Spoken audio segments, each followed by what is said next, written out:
গভীরভাবে অনুপ্রাণিত বাউল দর্শনের দ্বারা।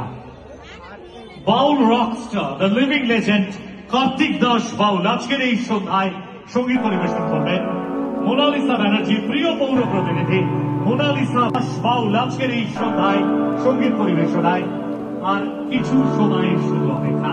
প্রচুর মানুষ উপস্থিত হয়েছে গতকাল সুরেলা সফরে সামিল হতে। তাদের সকলকে পরীক্ষা প্রিয় পৌর প্রতিনিধি